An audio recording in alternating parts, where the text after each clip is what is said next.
Bonjour à tous et à toutes et bienvenue sur cette nouvelle vidéo du BGA Challenge, un challenge assez simple, on se fait tous les jeux de la plateforme.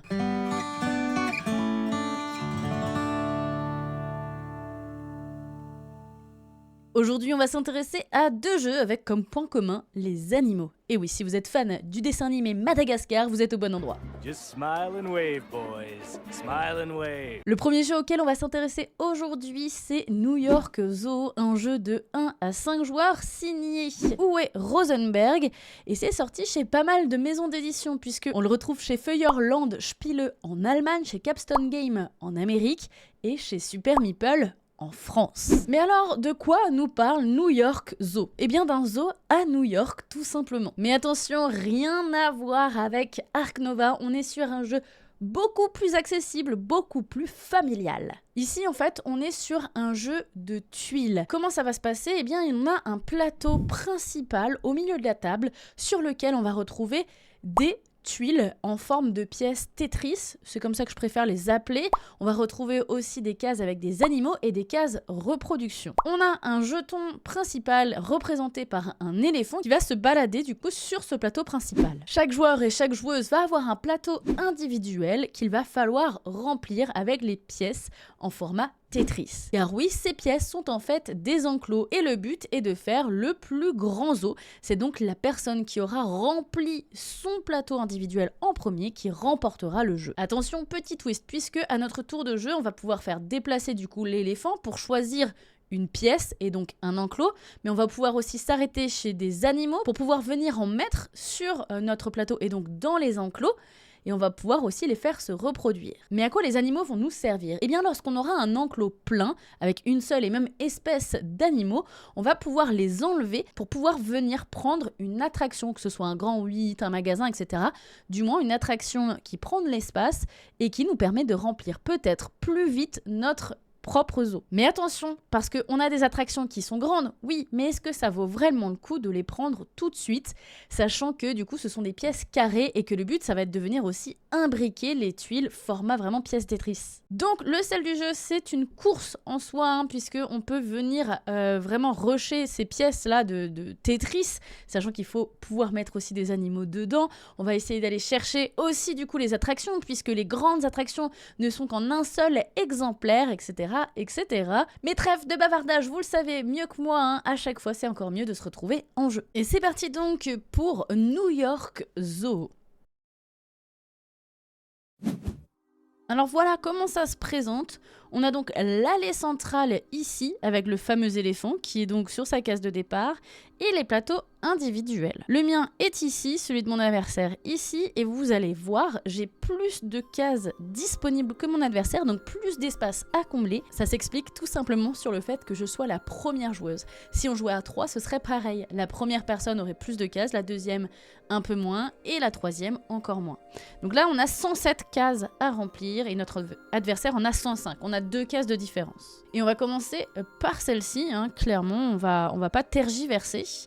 Alors, à savoir tout de même que y a un espèce de code couleur, c'est-à-dire que les tuiles vertes foncées sont des tuiles avec plus de place dessus. Celles un peu moins foncées ont moins de cases, etc. etc. C'est des plus petites.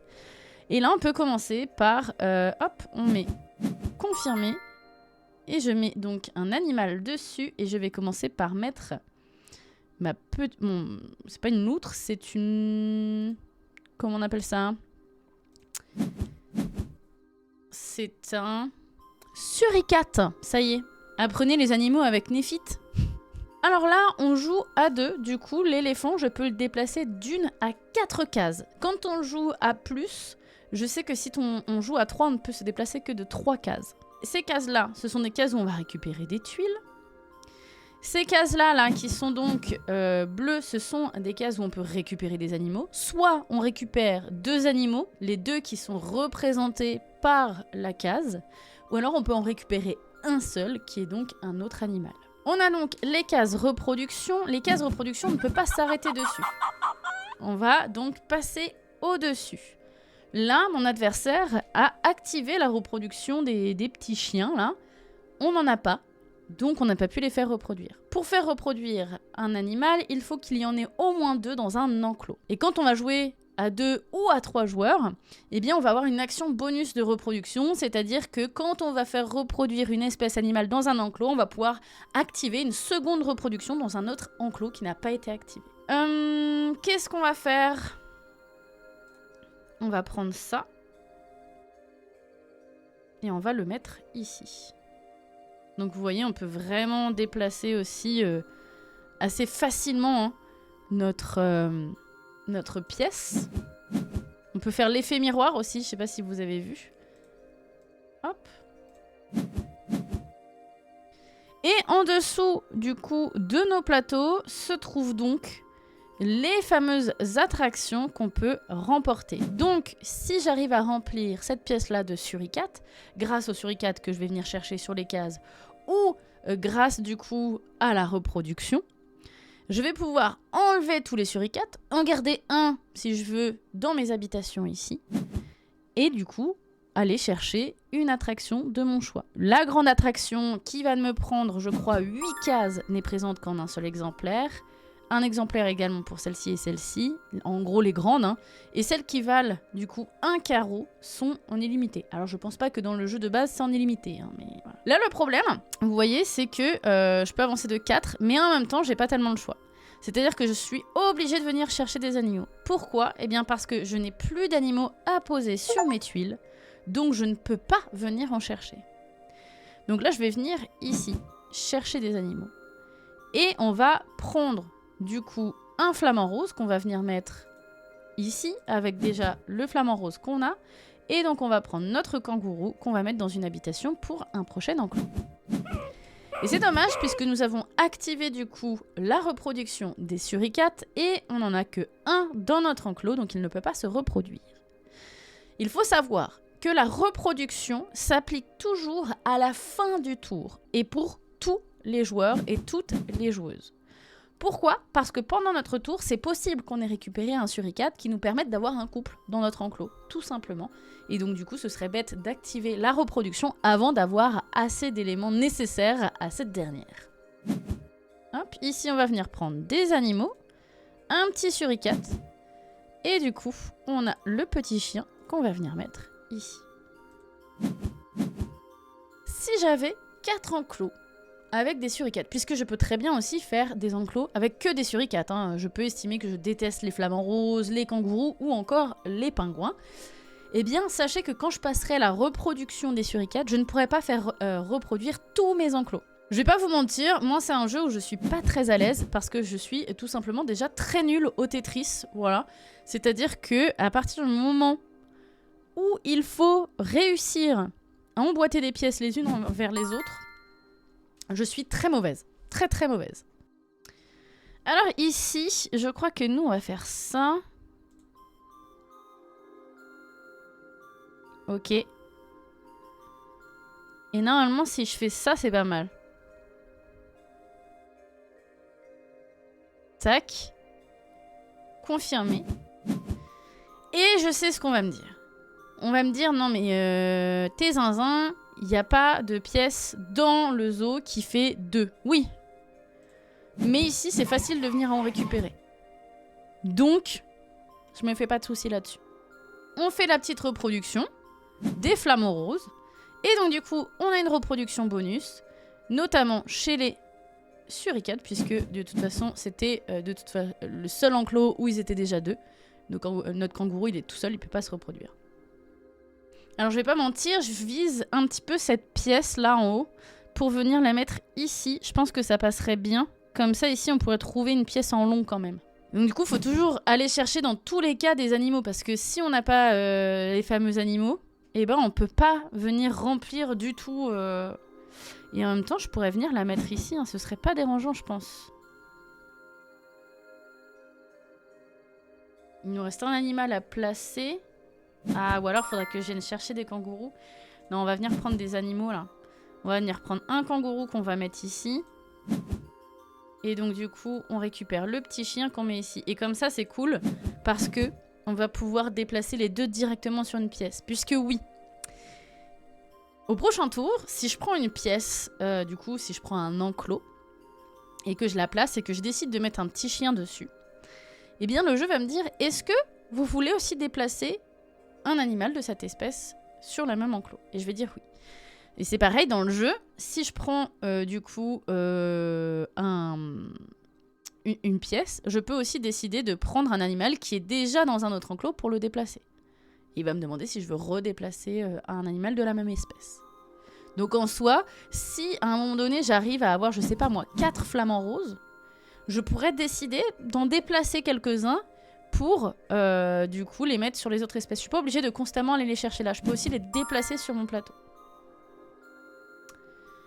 Ici, qu'est-ce qu'on va faire? Parce qu'en même temps, cette pièce-là, j'ai envie de dire, elle est pas trop déconnante ici, non? 1, 2... Non, elle passe pas. Elle passe pas. Non, je pense que dans tous les cas, le mieux, c'est vraiment d'attendre celle-ci qui nous intéresse, quoi. Donc peut-être que... Et en même temps, celle-ci, si on la tourne... Je peux la mettre là. Ah non, c'est trop... Je peux pas la mettre là.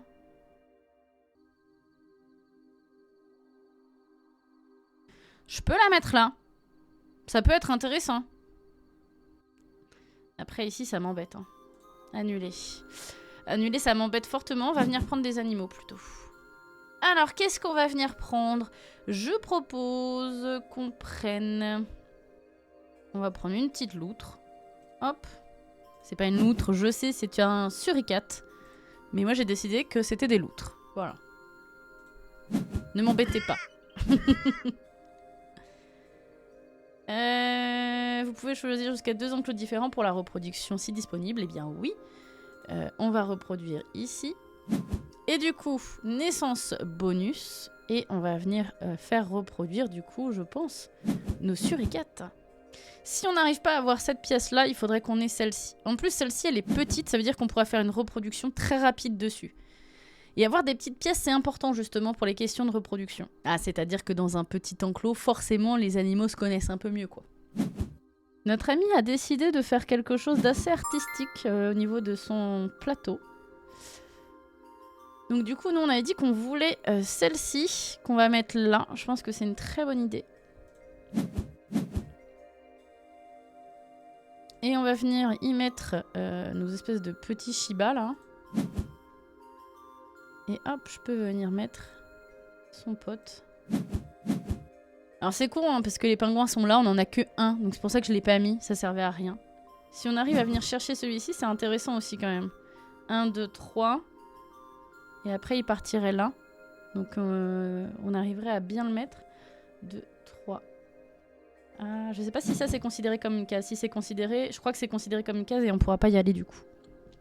C'est dommage. Et en même temps, celui-là, très très intéressant pour nous ici aussi. Hein. Ah, beaucoup de choses intéressantes. Dur.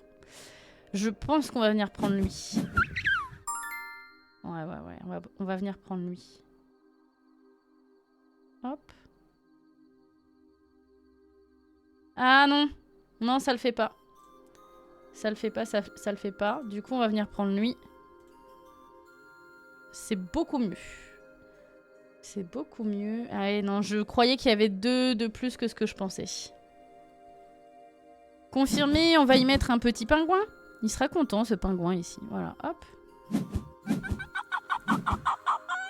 En plus, c'est chouette. Nos petits chiens, nos petits Shiba, là, ils peuvent se reproduire.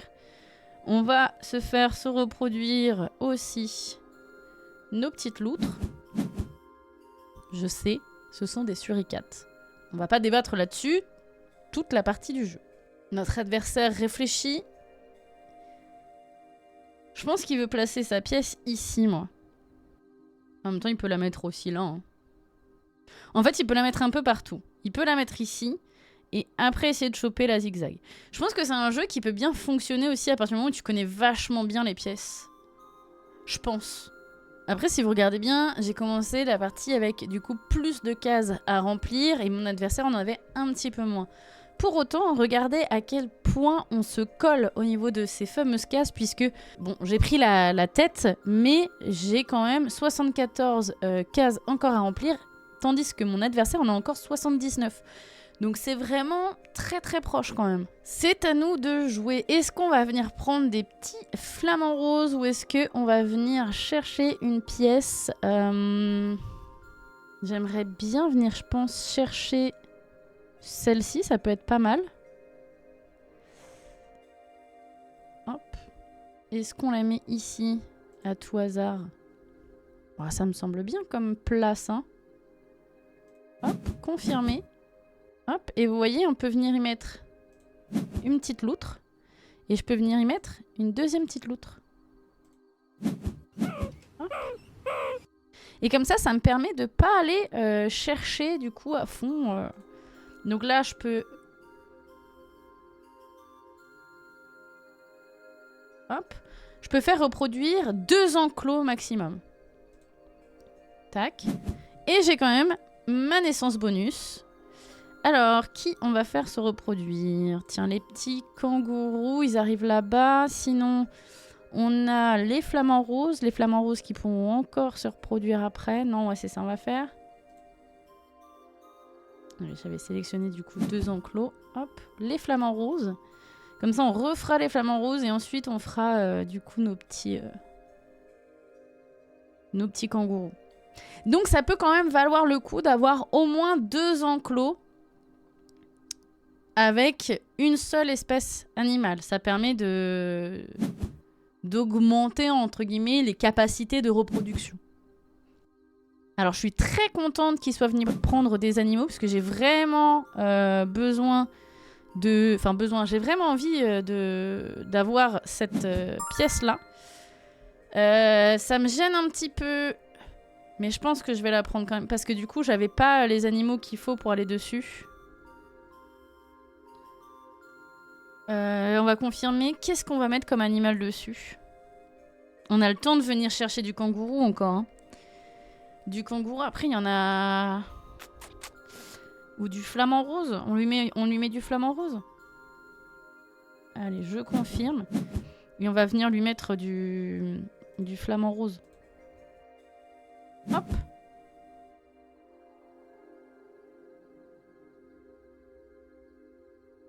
Hop. Et comme ça, il se retrouve avec 2 petits habitants en plus. Super. Et là, on va forcément passer du coup la reproduction en plus du flamant rose. Donc on va vraiment remplir ici direct. Et ça, c'est cool. Bon, il va falloir absolument qu'on aille chercher de l'animal après, puisque là, on n'en a plus du tout. Et on est juste en train de répartir ceux qu'on a déjà sur le plateau, donc c'est compliqué. Mais au niveau du score, on commence à creuser quand même du coup l'écart, puisque on est à 63 cases à remplir, alors que notre adversaire est à 73. Et vous voyez, là, on a quand même un enclos, donc du coup, de 5 cases, ce qui est peu. Il y a un enclos encore plus petit, c'est-à-dire on a un enclos de 4 cases ici à venir récupérer. C'est pratique pour les petites zones, mais c'est surtout très pratique pour la reproduction. Donc vous allez peut-être me demander aussi pourquoi l'éléphant il a commencé ici. Je crois qu'on a ce point rouge et l'indicateur de la première case tout simplement. Alors on lance notre double reproduction. Super. Et là on peut faire se reproduire. Je réfléchis, mais je pense qu'on va faire se reproduire du coup nos petits kangourous là. Hop, c'est pas mal. Ici, qu'est-ce qu'on va venir prendre? Il faut qu'on réfléchisse puisqu'on n'a plus d'animaux. Donc peut-être qu'on va venir juste chercher des animaux. Hein. Ça me semble pas si mal et pas si déconnant. Et j'ai presque envie de... Je pense que je vais prendre un pingouin.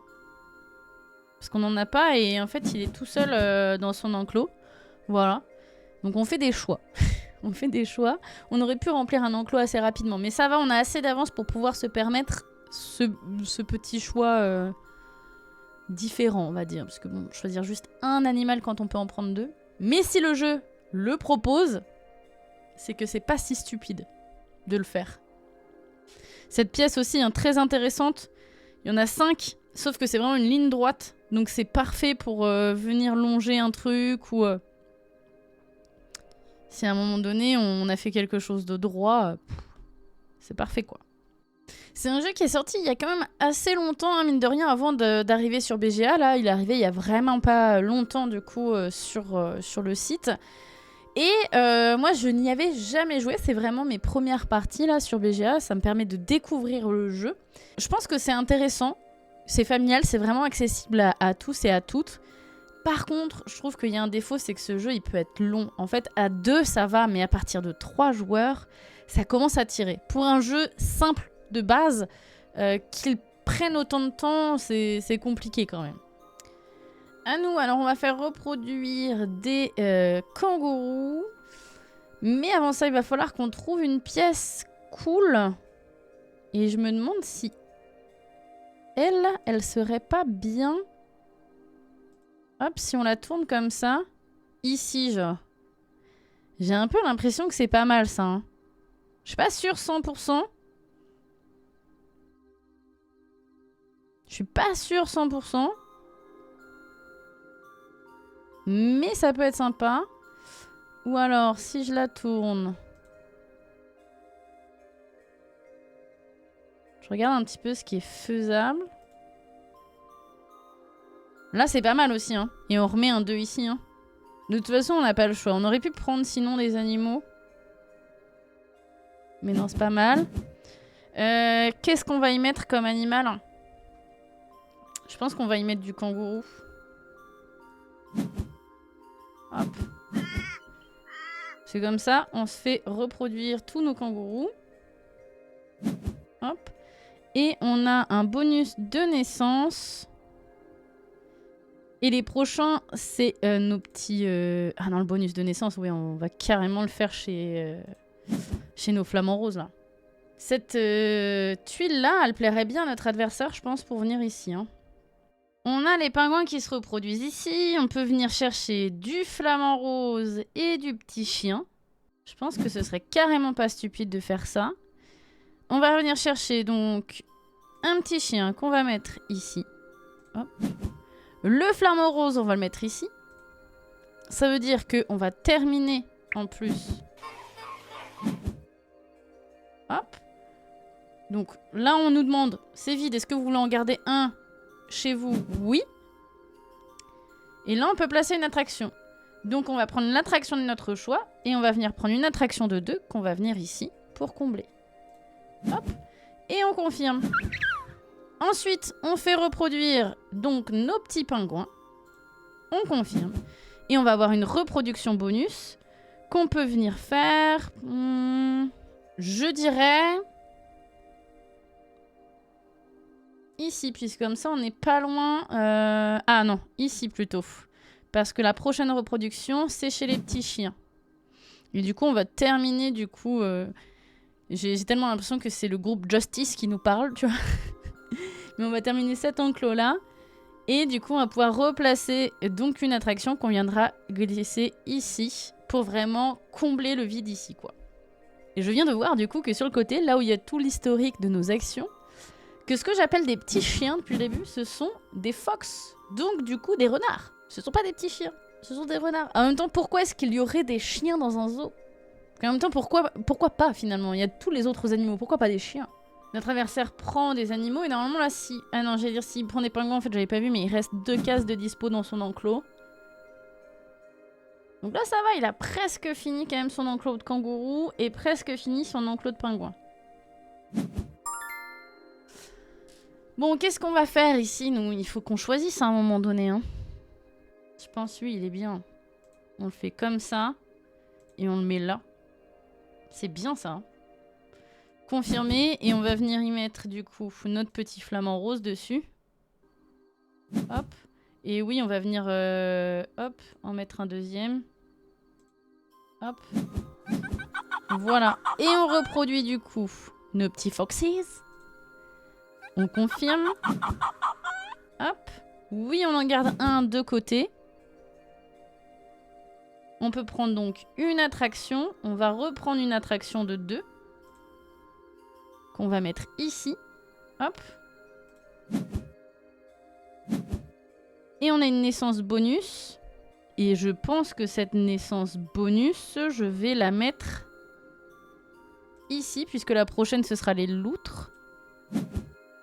Du pingouin, de la loutre. Nous, on vient prendre hop, celui-ci qu'on vient mettre là. Il a complètement sa place là. Et je pense qu'on peut venir lui mettre son petit flamant rose. Hop. Et on peut venir lui mettre un deuxième flamant rose. Hop, on prend elle. Et ce que je disais, on la met comme ça, on la met ici. Et on vient rusher les animaux. Là, on va lui mettre quoi? Ah, c'est dommage, en reproduction, là, c'est les petits foxys après. Qu'est-ce qu'on lui met en animal? On lui met un petit... Hop, fait. Au vu des scores, il est fort probable qu'on gagne. Je dirais à 99,9%, on gagne. On a dit on prend donc notre petit flamant rose. Ensuite, notre pingou. Reproduction des flamants roses.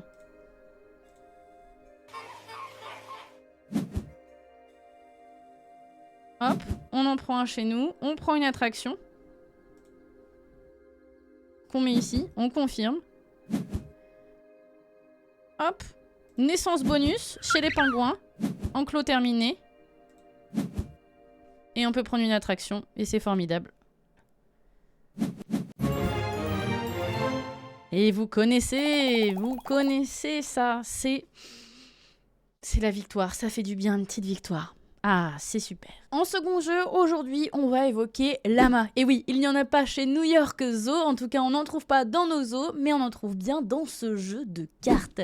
Un jeu de cartes qui va se jouer de 2 à 6 joueurs, sorti chez Gigamic, et qui est signé Rainer Knizia. Llama, c'est un jeu de cartes, oui, mais c'est un jeu de défausse, pas un jeu de plis, puisqu'on va pas remporter vraiment les plis chez nous. Le but, ça va être surtout de se débarrasser de toutes nos cartes, un petit peu comme dans Mojo. Mojo qu'on a déjà évoqué sur cette chaîne, je t'invite d'ailleurs à aller regarder la vidéo consacrée. Mais attention, avec la main, on ne peut pas jouer nos cartes n'importe comment, et donc on ne peut pas s'en débarrasser n'importe comment. Nos cartes vont être numérotées de 1 à 6, et nous allons avoir des cartes Llama. Oui, d'où le nom du jeu. Chacun et chacune va avoir ses propres cartes en main, et en face de nous, une défausse visible et une pioche. Pour se débarrasser de nos cartes, on va pouvoir jouer la même carte visible que sur la défausse, ou juste un au-dessus. Arrivé à 6, vous allez me dire, oui, mais du coup, il n'y a pas de 7. Comment on fait? Eh bien, c'est là qu'intervient le Llama, parce que lorsqu'il y a un 6 visible, il faut jouer soit un 6, soit un Llama, et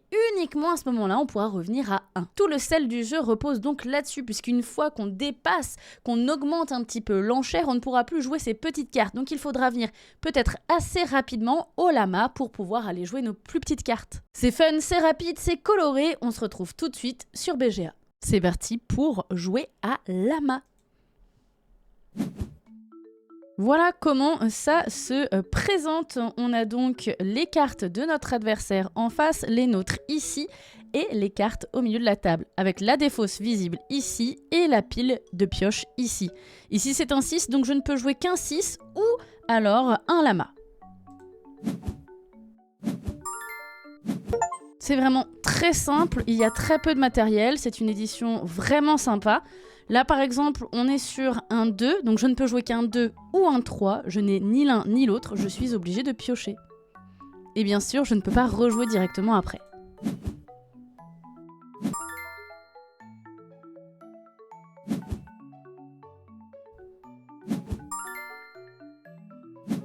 Vous allez peut-être me demander à quoi servent ces jetons juste à côté du jeu. Eh bien, ce sont les points négatifs. C'est-à-dire qu'à la fin de la partie, lorsque l'un ou l'une des joueuses ou joueurs a fini de jouer ses cartes, eh bien, il en a forcément un minimum à qui il en reste des cartes. Eh bien, si il me reste... voilà, c'est ce qui s'est passé, c'est-à-dire que j'ai mangé un point négatif par carte restante dans ma main, sauf que le Llama, il vaut 10 points négatifs, et c'est beaucoup.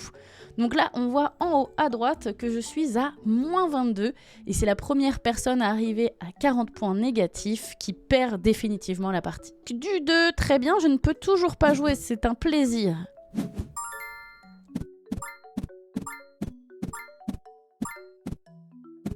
Et donc du coup, il a préféré quitter la manche pour ne pas perdre de points. Voilà. Ce qui est aussi possible. On peut soit jouer, soit décider d'arrêter de jouer pour ne pas perdre trop de points. Quand il nous en reste qu'une seule en main et qu'on sait qu'on ne pourra pas la jouer, on peut très bien dire je quitte la manche. Comme ça, je sais que je vais avoir des points négatifs.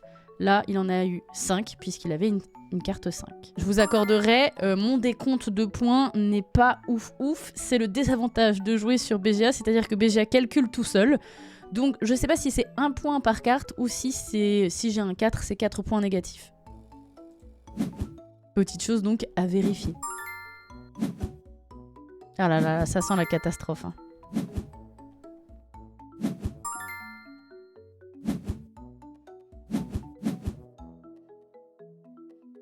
C'est bien ça du coup, hein, vous l'avez vu, j'ai mangé 1 point négatif pour ma carte 1, 3 points pour ma carte 3. Donc ça s'est vérifié en jeu. Voilà, le petit doute subsistait au début de la partie, mais voilà. Plus on a des grosses cartes et plus on a des points négatifs. Et ça fait mal, ça fait très mal. Et le lama par contre, je crois que c'est vraiment 10 points quoi. On est déjà à moins 30, hein, donc je pense que clairement on va sûrement perdre. Mais bon, c'est notre habitude sur ce genre de format, hein. On a l'habitude, ça va. Et là, on quitte la manche. Parce qu'on sait qu'on fait pas beaucoup de points. Donc on va laisser... Voilà. Il quitte aussi la manche. Et de toute façon, comme il était bien devant nous, il savait très bien qu'il allait pas perdre le jeu, quoi.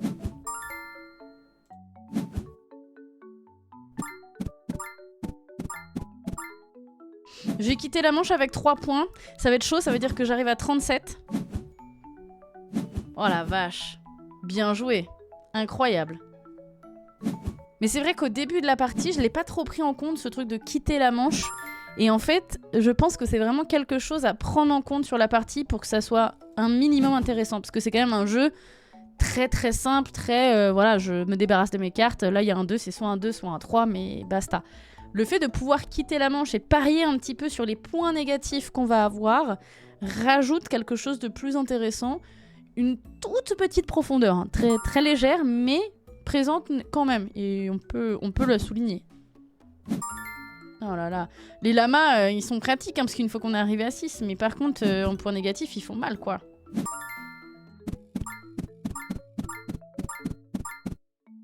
Est-ce qu'il va pouvoir jouer? Est-ce qu'on va pouvoir se débarrasser de notre main? On peut se débarrasser de notre main, et ça, c'est plutôt chouette.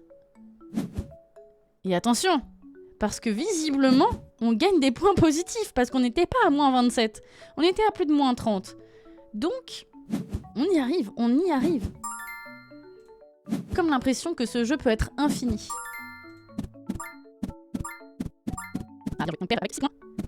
Notre adversaire est arrivé à 0, nous sommes à moins 33. Nous sommes donc en désavantage.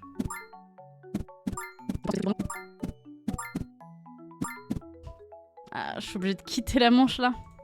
Obligée. Bon bah c'est fini, voilà. On a perdu.